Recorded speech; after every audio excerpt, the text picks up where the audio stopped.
name is Brenda Perez McKenzie, and welcome to Abraham's Scroll, Unveiling the Sons of Abraham, There is Destiny in a Name, and the revised edition, The Voice of the Next Generation. I am so excited to share with you today some little bit of highlights of my book, but not giving you all the gold nuggets. But first, I would like to answer a few short questions. All right, question one that you might be asking. What exactly is Abraham's Scroll?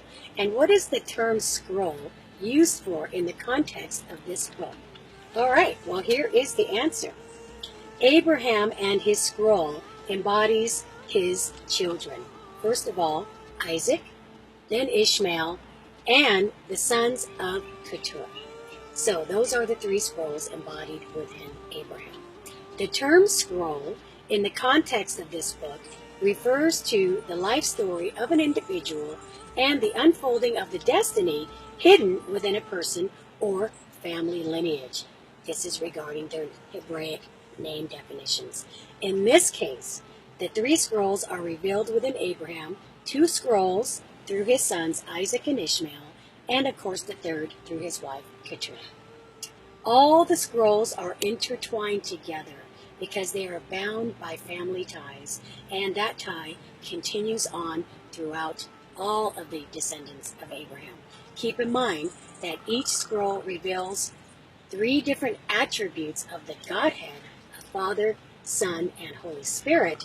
Also, it reveals documentation, declaration, and proclamation.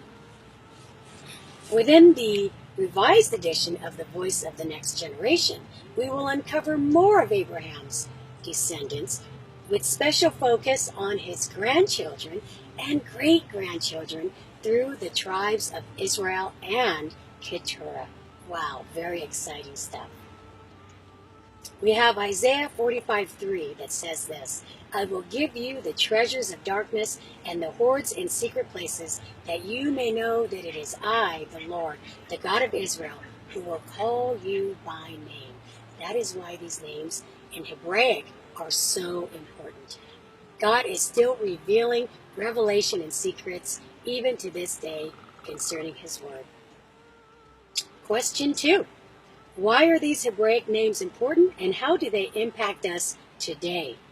In the Hebrew text, we find very specific definitions of the names of the children of Abraham.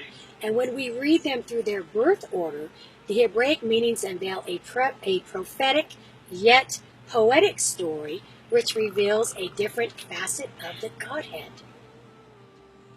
This prophetic story tells us a facet in a different way.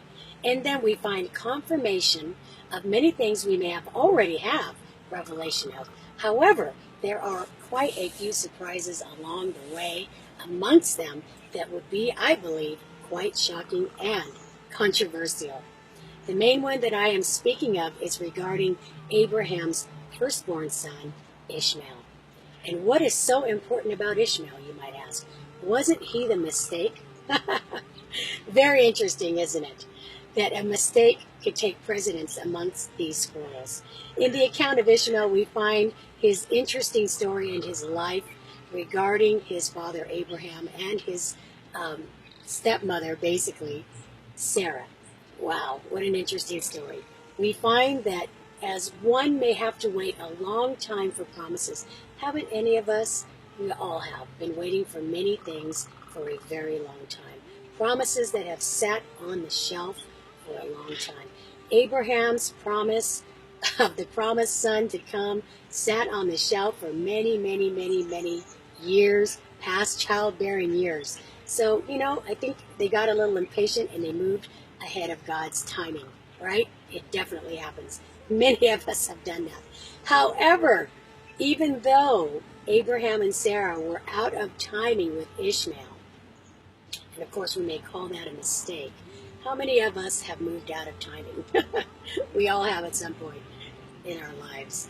But what is so incredibly important here is that even though Ishmael was out of timing, God spoke destiny over Ishmael. He even gave him a name, Ishmael, that means God hears. How special is that? In addition, there are many incredible prophecies and encouraging words concerning Ishmael's life, that he would be the father and prince of a nation, of a host, which he certainly is. And we still see the remnant to this day. So there are many prophecies and also some concerning prophetic warnings concerning Ishmael. In the chapter of Ishmael scroll in my book, we will go into great depth about him, but the names reveal his ultimate destiny. I'm not going to tell you the secret here. You'll have to read it. But it's very exciting, and it will light you up in a whole different way concerning Ishmael and his descendants, and how we even review and view the Arab nations at this time in our life. Very controversial, no doubt, however intriguing, and causes us to think about everything in a different light of God's new revelation. Amazing. And question 3, and finally, who are the hunters that Jeremiah and Ezekiel speak of in their prophets? Wow. This is very exciting stuff. We do take an in-depth look of the hunters' activities. Who are the hunters? What are their activities? What are they doing today? How does this impact us today? Well, you better believe it. It does impact us today greatly amongst the nations all over.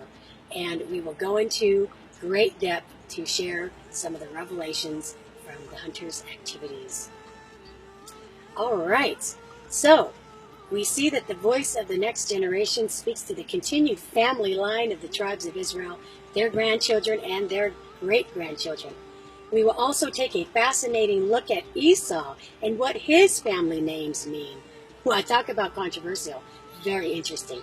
We are going to see that the revelations are all being played out today.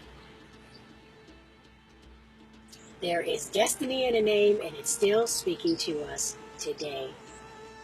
In closing, the 3 scrolls of Abraham embody the attributes of the Godhead so beautifully, yet they answer many questions that we still need to answer today. And my question to you is, what's on your scroll?